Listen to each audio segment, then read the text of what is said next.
Saya, Bang Usman Hamid, aktivis HAM, Pak Tamrin Amal Tomagola, sosiolog, ada Mas Bambang Bujono, kritikus seni. Intinya kami sama-sama merasa Galeri Nasional mestinya bisa membuka pameran itu tanpa ada sensor lah ya, tanpa ada sensor terhadap karya, pamerkan semua, karena menurut kami, saya khususnya, negara harus menjamin kebebasan berekspresi dalam bidang seni.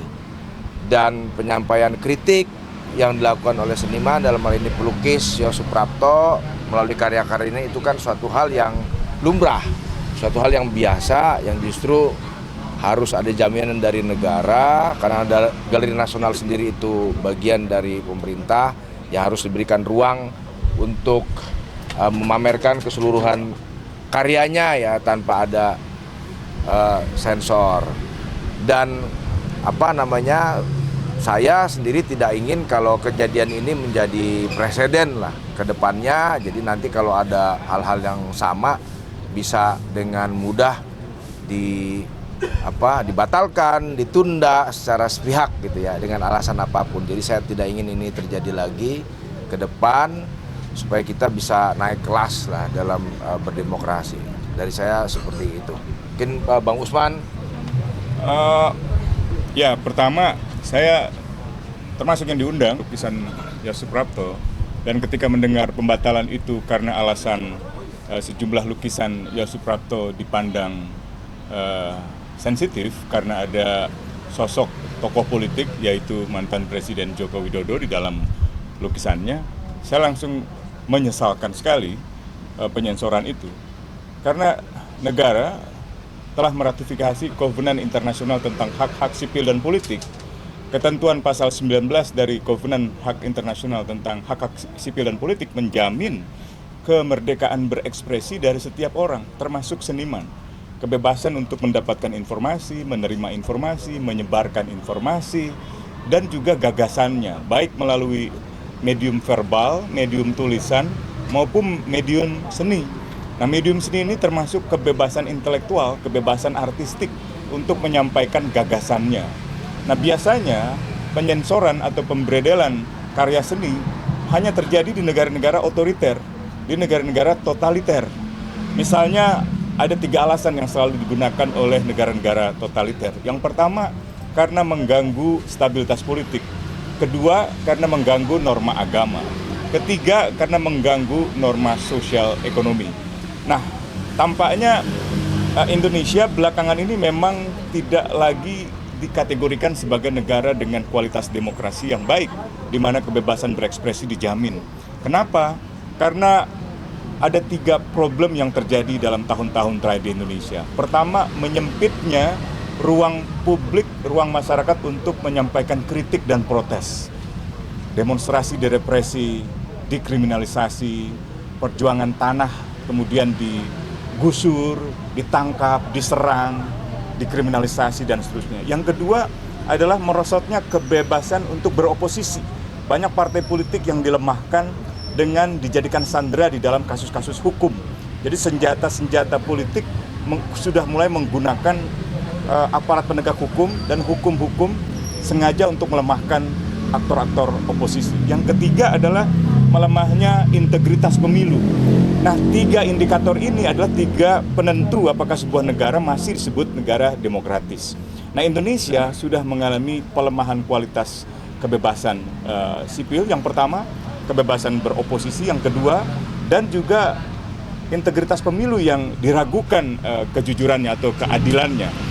Nah, karena itu peristiwa ini jangan sampai benar-benar merupakan tindakan untuk memperburuk lebih jauh keadaan demokrasi di Indonesia menjadi negara otoriter. Jadi saya berharap sekali Galeri Nasional dan Kementerian Kebudayaan mengubah dan mengoreksi kebijakannya dengan membolehkan 5 lukisan yang dilarang untuk kembali dipajang, dan pameran itu diperbolehkan untuk diakses oleh masyarakat hingga jadwal yang memang telah ditetapkan berakhir, yaitu 19 Januari. Itu sangat penting agar masyarakat tidak kehilangan ruang dialog untuk membicarakan masalah-masalah sosial yang mereka alami, yaitu tanah.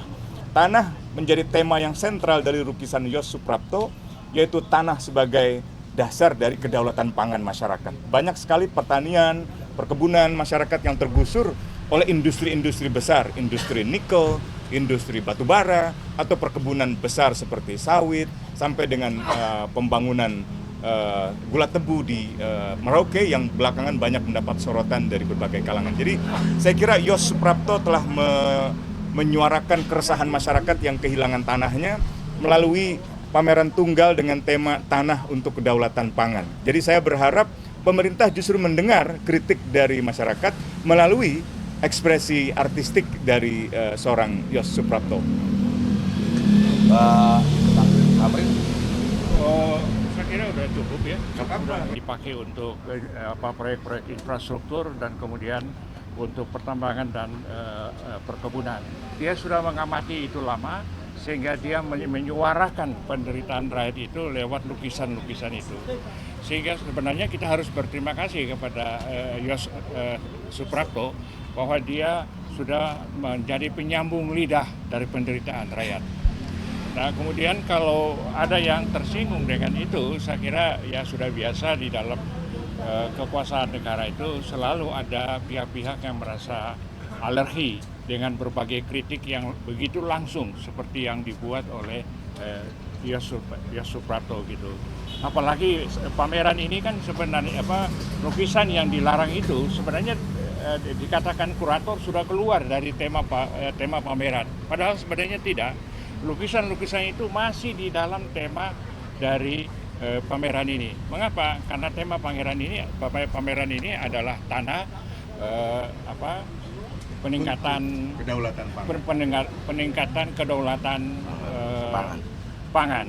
Nah, kata kedaulatan itu berhubungan dengan kekuasaan dan sudah wajar kalau Pak Yos Suprapto ini menyinggung praktik-praktik kekuasaan yang sebenarnya melanggar etika, yang sudah kita alami sebenarnya dari sejak zaman Pilpres dengan pelanggaran etika konstitusional yang sangat menyolok itu, sehingga dan kemudian ditambah dengan penderitaan rakyat di daerah-daerah. Jadi sebenarnya Pak Yos ini hanya menyuarakan kepada publik, ini loh yang diderita oleh rakyat, tanah-tanah yang dirampas, ini loh negara kita itu etika konstitusional saja dilanggar. Ini nggak bisa dibiarkan terus-menerus.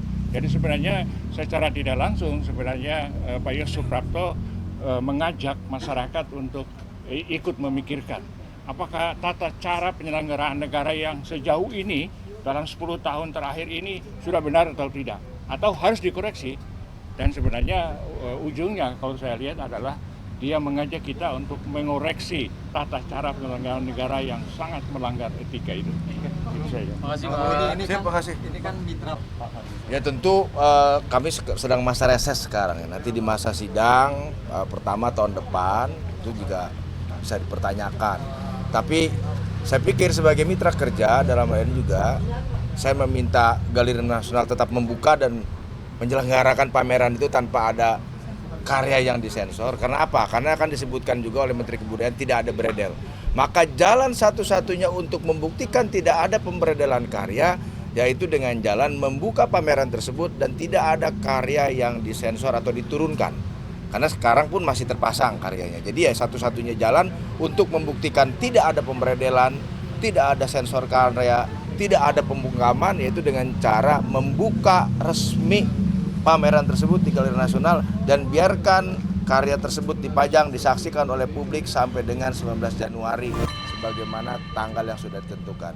Dan biarkanlah seni menjadi ekspresi para seniman menyuarakan kritiknya dan biarkanlah publik yang mendiskusikan, publik yang membicarakan karya-karya tersebut karena ini juga bagian dari edukasi kita dalam berdemokrasi. Saya pikir itu. Terima kasih. Terima kasih.